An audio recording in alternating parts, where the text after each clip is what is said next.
Why Far Cry 2004 is a better game design than Doom Eternal. When you compare Far Cry 2004 and Doom Eternal, they feel like totally different genres on the surface. One, a tropical island espionage shooter, the other, a hellish demon slaying juggernaut. But if you dig past the surface, you start seeing that Far Cry actually handles core game design pillars in ways that are often more thoughtful, flexible, and sustainable than what Doom Eternal does. The difference isn't one is better because it's open world and the other is linear. It's in how the player is invited to think, adapt, and influence the world, not just react to it. Below are key areas where Far Cry's design outclasses Doom Eternal's. One of Far Cry's biggest strengths is how it encourages creative player management without formalizing rigid combat loops. The original Far Cry lets you approach objectives from multiple angles, flanking through tall grass, setting up long-distance snipes, or creating distractions. The environment and enemy AI respond in dynamic ways, not pre-scripted ones. By contrast, Doom Eternal largely funnels players into a specific cycle of resource management. Shoot to get low, switch weapons, chainsaw for ammo, glory kill for health, flame belch for armor. Once you've learned the loop, the game expects you to execute it in specific ways. That's efficient, but it's also prescriptive. It rewards players for following a system, not for discovering creative solutions outside it. Far Cry lets you determine the rhythm of the fight. Its AI and design listen to your presence and adjust, but they don't force you into a single optimal feedback loop. This freedom leads to richer emergent gameplay where player decisions feel meaningful rather than algorithmic. In Far Cry, combat isn't isolated to kill rooms or arenas. It's woven into a living environment. You can use terrain, sound, vegetation, elevation, and even enemy patrol routes to your advantage. Sightlines matter, noise attracts attention, and you can even avoid conflict if you choose. Doom Eternal's combat arenas are meticulously designed and mechanically intense, but they are fundamentally collision zones, enclosed spaces where enemies spawn, fight, and then dissipate. They're meant to be encounter loops, not in environments you can meaningfully reshape or negotiate. Far Cry encourages players to think outside of combat itself. Do I flank? Do I distract guards? Do I set traps or lure enemies toward heavier ones? These questions pull players into a deeper tactical space that isn't just about executing a combat cycle, but about choosing one's strategy before the first shot is fired. Even though Far Cry's AI is primitive by today's standards, it was remarkably advanced for its time. Enemies communicate, flank, call for reinforcements, and react to your presence in ways that aren't entirely predictable. In Doom Eternal, enemies behave within tightly constrained patterns that, once learned, become formulaic. The design challenge tends toward knowing how to fight, not how to think about the situation. This isn't a knock on Eternal's AI per se. Its demons are excellent in their own context. But in terms of systems that create adaptive, emergent firefights, Far Cry's design feels broader and less scripted. A major strength of Far Cry is that it builds combat into exploration and player curiosity. You can take routes that avoid combat entirely, use stealth to thin out enemy numbers, or set up clever fights on your terms. Players can scavenge gear, plan ambushes, or simply decide where the front line is. This results in player-driven pacing. In Doom Eternal, pacing is forced. You're dropped into an arena, and the game owns the tempo of the encounter. There is no meaningful choice about when to fight on your terms, only how efficiently you execute the conditions the arena demands. Far Cry's pacing is player ambient. Eternal's pacing is arena scripted. Far Cry limits your tools in ways that genuinely make choices matter. You aren't rewarded simply for performing a prescribed cycle. You're rewarded for choosing which tools matter most in a given situation. Weapons have different roles and trade-offs. The AI adapts to how you use them. You have to think about ammo because the game doesn't automatically refill your resources. If you burn through ammo carelessly, you have to improvise with what's left. In Doom Eternal, you are forced into specific resource loops. The tools are finely tuned for the intended combat path, but that path is set by design. One invites players to manage resources adaptively. The other invites players to adhere to a dance. Both are valid design philosophies, but only one is truly open-ended.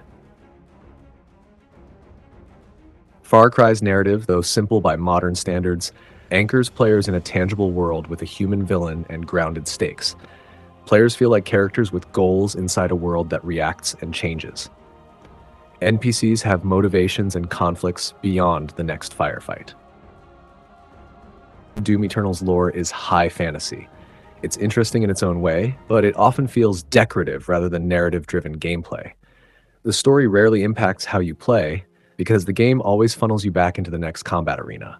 A game that weaves narrative and combat more fluidly, like Far Cry does, feels more alive in a holistic sense. Another area where Far Cry 2004 clearly outperforms Doom Eternal in fundamental game design is how the story is delivered to the player. Far Cry tells its story through motion. The narrative unfolds while you are playing. Dialogue happens over radio chatter during traversal, in the middle of objectives, or immediately after encounters. Characters like Jack Carver, Doyle, and others communicate goals, context, and urgency without ever pulling the player out of control. Even tutorial information, weapon usage, objectives, warnings, is delivered diegetically through characters. If you skip a line of dialogue in Far Cry, the game compensates naturally. You are reminded of the plot through repeated radio messages, ambient chatter, mission context, and in-world cues. The game never stops you to explain itself. It trusts that movement, repetition, and environment will reinforce understanding. This creates narrative continuity. The player stays immersed, informed, and active at all times. Doom Eternal does the opposite. Its most important narrative elements, lore, motivations, character relationships, cosmology, are delivered through cutscenes and codex entries, many of which are completely detached from gameplay. The story doesn't emerge through play. It interrupts play. If you skip Eternal's cutscenes, the narrative doesn't gracefully recover. You miss crucial information about factions, stakes, and motivations, and the game offers no organic way to recontextualize that information during combat or traversal. Even Eternal's tutorials are often mechanical pop-ups rather than diegetic communication. They pause the game, explain a rule, then disappear, breaking momentum and immersion. Far Cry never does this. Far Cry teaches while you move. Eternal teaches by stopping you. This difference matters because story delivery is part of game design, not a separate layer pasted on top. In Far Cry, narrative supports pacing. In Eternal, narrative competes with pacing. Far Cry's story flows with player agency. The plot progresses because you move through the world.